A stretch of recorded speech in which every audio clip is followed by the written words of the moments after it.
Le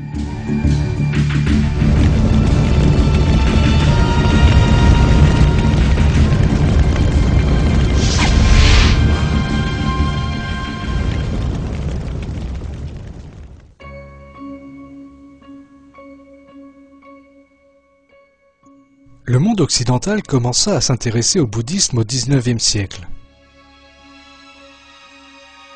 Dans la seconde moitié du XXe siècle, le bouddhisme devint alors un phénomène de mode.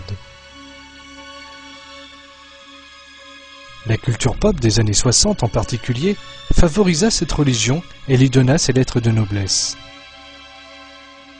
La jeunesse occidentale et certains intellectuels durant ces années abandonnèrent les croyances traditionnelles chrétiennes et commencèrent une quête spirituelle. Ils se tournèrent vers les religions extrême-orientales. George Harrison, un des membres du célèbre groupe les Beatles, se convertit à l'hindouisme, autre croyance païenne. À la suite de cela, des millions de fans des Beatles commencèrent aussi à s'intéresser à cet enseignement.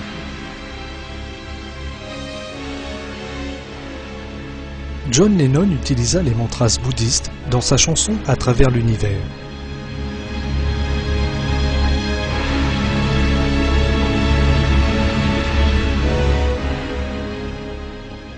Durant ces années, les mélodies bouddhistes, le style vestimentaire et les messages bouddhistes devinrent à la mode. Beaucoup de jeunes gens éprouvèrent un intérêt dans le bouddhisme par pure imitation, sans jamais cependant remettre en cause ses enseignements mythiques. La manière insolite de comment s'habillaient les bouddhistes, leur coupe de cheveux et les rituels, cela dépassait toute logique, semant la discorde entre les hommes et provoquant des difficultés inutiles. Ce phénomène devint alors le nec plus ultra pour ceux qui cherchaient à se faire remarquer.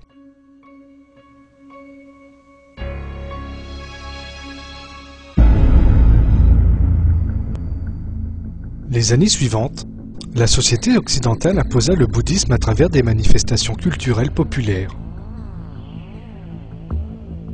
Hollywood en fut le chef d'orchestre. Ce même Hollywood aborda le thème des religions révélées de manière totalement opposée. La plupart des films hollywoodiens adoptèrent des croyances qui transgressaient foi et moralité chrétienne. Des messages répétés et systématiques furent diffusés pour renforcer les théories antireligieuses.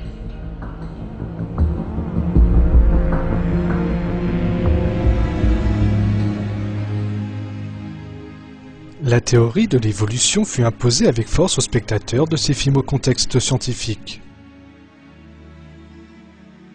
Par exemple, la tradition de propagande antireligieuse darwiniste commença avec le film Procès de singe qui abordait le thème du procès d'un enseignant darwiniste en 1925.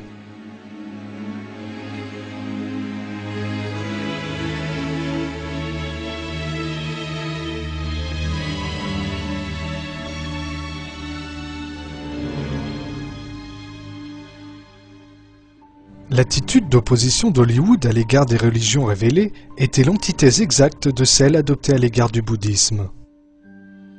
Le bouddhisme fut représenté dans de nombreux films comme une religion humaine, attrayante et qui prône la paix.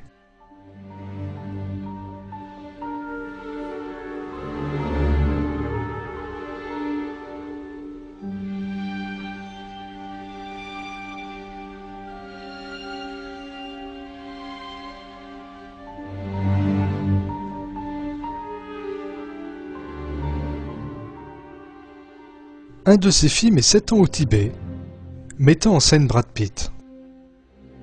Kundun, réalisé par Martin Scorsese et traitant de la vie du Dalai Lama, chef suprême des bouddhistes, est un film de propagande destiné aux communautés bouddhistes.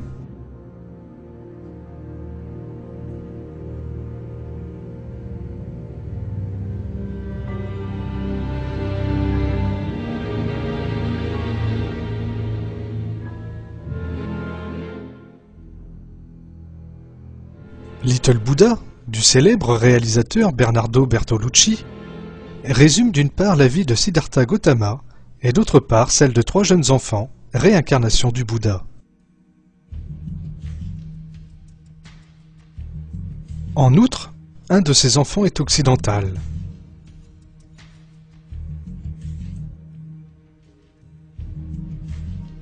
Les vies privées des acteurs et actrices jouent donc un rôle essentiel dans cette propagande. L'un d'entre eux est le célèbre acteur Steven Seagal. Le chef suprême de l'école de bouddhisme tibétain, Nyingma, déclara que Steven Seagal était la réincarnation d'un lama du XVe siècle. Le célèbre acteur Richard Gere, outre le fait d'écrire des livres faisant l'apologie du bouddhisme, fonda la Maison du Tibet à New York avec Richard Turman, père de l'actrice Uma Thurman. Cette propagande bouddhiste qui a investi le monde occidental et qui a même été relayée à travers quelques points dans certains pays musulmans n'est pas un simple hasard. On a ainsi encouragé à dessein le bouddhisme, car les forces sociales qui le soutiennent trouvent cette religion corrompue très en phase avec un autre enseignement, celui de leur propre vision de ce monde.